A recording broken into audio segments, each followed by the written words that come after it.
Halo sobat, assalamualaikum warahmatullahi wabarakatuh. Selamat datang bagi sobat semua yang baru bergabung di channel ini, dan saya ucapkan terima kasih kepada sobat semua yang sudah subscribe dan mendukung saya sampai hari ini. Sobat semua yang sudah klik video ini, semoga dalam keadaan sehat, usahanya tambah lancar, tambah sukses, dan tambah barokah.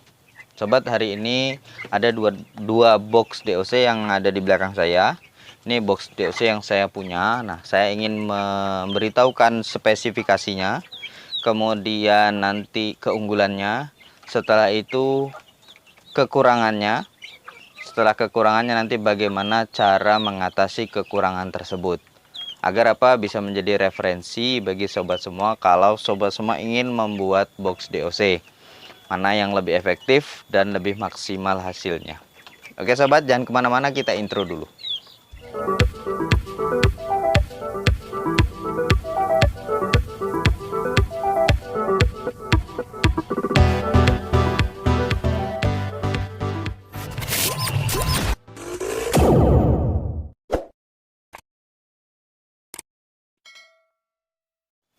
Nah sobat, bagi usaha peternakan seperti kita ini yang memelihara anak ayam itu dari kecil, dari umur 0 sampai nanti dibesarkan pembesaran, tentu kita harus memiliki box DOC karena untuk mempercepat peningkatan produktivitas. Kalau anak-anak ayam itu kita pisahkan dengan induknya, kemudian induknya bisa lebih cepat bertelur lagi, kemudian lebih cepat berproduksi lagi, tentunya menguntungkan bagi kita. Nah, ada beberapa karakteristik box DOC itu, tapi hari ini yang saya temukan atau yang saya setting itu menurut saya yang paling efektif dan efisien menurut saya dalam memelihara anak ayam. Nanti akan saya tunjukkan spesifikasinya sampai pada kelemahan serta cara mengatasi kelemahannya. Langsung saja saya tunjukkan dulu spesifikasinya kepada sobat semua. Nah sobat, di sini ada dua box DOC ya. Ini yang pertama saya buat, kemudian yang ini yang kedua. Untuk spesifikasinya mungkin saya mulai dari ukuran ya. Ukuran ini dari panjang itu 50, lebar 50, tinggi 40 cm saya buat. Kemudian untuk tempat makan saya buat dari paralon. Nah, ini dari paralon, kemudian saya tekuk, terus kemudian pinggirnya saya buat seperti ini. Nah, kemudian lampu ini saya menggunakan PS47 Chiyoda, jadi tidak terlalu panas, kalau dipegang itu tidak menjadi masalah, jadi wattnya agak kecil. Kemudian menggunakan nipple ya, terus kemudian pinggiran ini saya gunakan talang, kemudian dilapisi dengan triplek. Nah, untuk nipple itu saya sambungkan ke tandon air. Nah, penampungan air seperti ini. Jadi kalau mau mengganti air itu saya kasih langsung di atas sini. Ini juga seperti itu, sama sobat ya. Nah, terus apa bedanya dari keduanya? Bedanya hanya pada nipple saja sobat. Yang ini masih ada mangkoknya, yang ini sudah saya potong mangkoknya. Nah, itu. Karena ini kalau ada mangkoknya itu dibuat tangkringan seperti itu sobat. Nah, coba sobat lihat. Nah, itu menyentuh nipelnya akhirnya bocor, jadi alas bawahnya jadi becek. Nah, untuk tempat kotorannya saya buat seperti ini. Buat rak seperti ini. Nah, buat rak seperti ini agar nanti ketika 1 bulan ke depan itu lebih mudah untuk membersihkannya. Nah, ini dengan ukuran seperti ini saya biasanya menggunakan maksimal 20 ekor untuk sampai usia 1 bulan. Kenapa kok bisa padat sekali mas? Nggak kepadatan? Enggak. Kenapa? Nah, salah satu keunggulannya adalah karena saya menggunakan mini nipple, kemudian pakannya seperti ini, tidak menggunakan pakan yang dari pabrikan, yang bulat itu, dan tempat minum yang bulat itu, sehingga mengurangi ruangan, sehingga kapasitasnya menjadi lebih besar.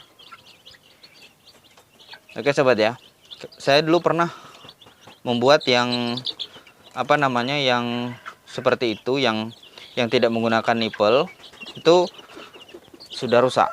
Tuh, ini sudah 1 tahun. Itu ukurannya dulu 1 meter kali 60 kalau nggak salah. Nah, itu hanya bisa saya isi dulu waktu itu 30 maksimal sampai usia 1 bulan. Sekarang seperti ini. Nanti saya akan buat yang ukuran 1 meter kali 50. Nanti tunggu saja update-nya. Jadi itu spesifikasinya sobat ya.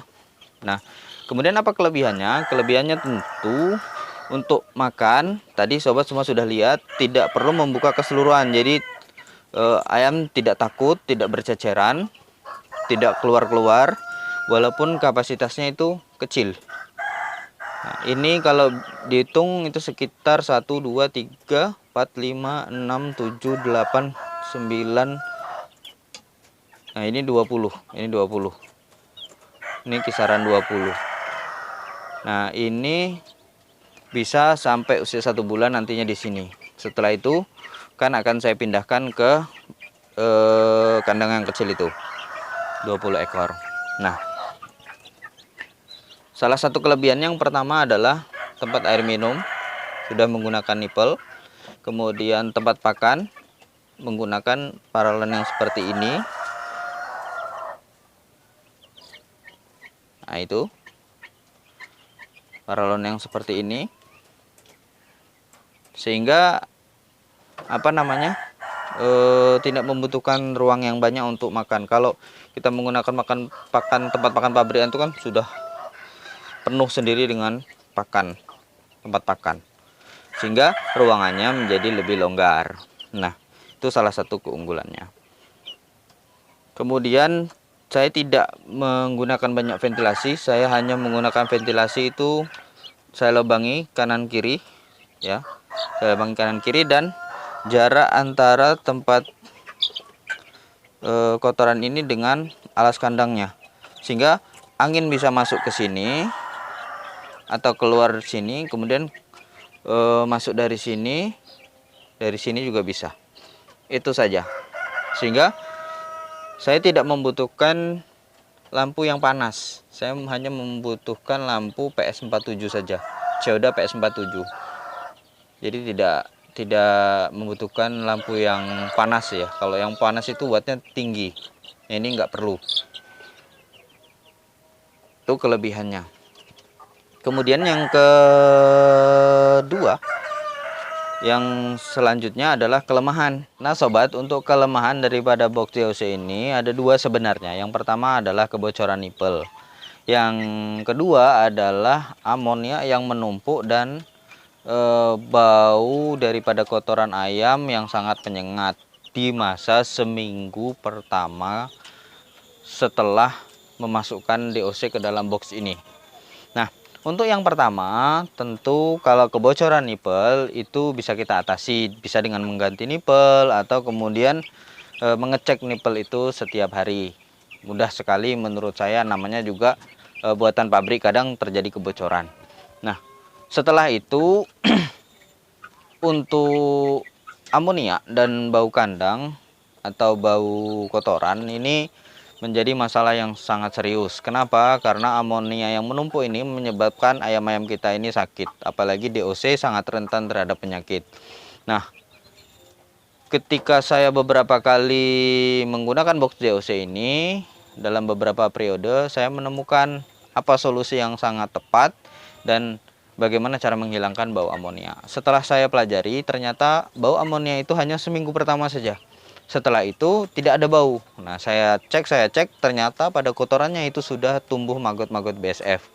Sudah ada bibit-bibit maggot BSF. Sehingga untuk solusinya ada 2. Yang pertama adalah memberikan maggot BSF kepada kotoran ayam ini sejak awal masa memasukkan DOC. Tentu sobat semua harus memiliki bibit maggot BSF. Kalau saya gampang mencari bibit maggot BSF. Tapi kalau sobat semua nggak punya, ada solusi yang kedua. Solusi yang kedua adalah memberikan pakan DOC ini semi fermented atau fermentasi 1 hari. Nah, sehingga apa? Nanti probiotik yang ada pada pakan itu bisa membantu mengurai amonia. Bagaimana melakukan semi fermented atau fermentasi? Itu sobat semua bisa cek di video-video saya, atau sobat semua siapkan larutan probiotik terserah apa, itu bisa E4 campur dengan gula pasir, kemudian kasih air. Nah, setelah itu setiap kali memberikan pakan, sobat semua campur saja pakan tersebut sampai tidak terlalu basah, tidak terlalu kering. Mamel lah kalau menurut bahasa kami itu ya. Kemudian sobat semua kasih. Nanti kotoran ini akan tidak bau lagi.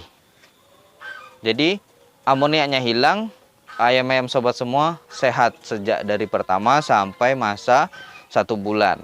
Mau dipindahkan ke kandang lain. Jadi itu sobat semua ya, untuk box JOC ini nanti saya akan update kalau misalnya saya membuat box JOC yang lebih besar dari ini dengan kapasitas berapa maksimal, karena kan ruangnya sangat longgar ya. Jadi seperti itu. Jadi mungkin itu untuk spesifikasi, kemudian kelebihan dan juga kelemahan serta solusi daripada kelemahan box JOC ini. Semoga bisa menjadi inspirasi dan juga alternatif bagi sobat semua yang ingin membuat box JOC. Terima kasih sudah menonton, semoga bermanfaat. Kita belajar bersama. Wassalamualaikum warahmatullahi wabarakatuh.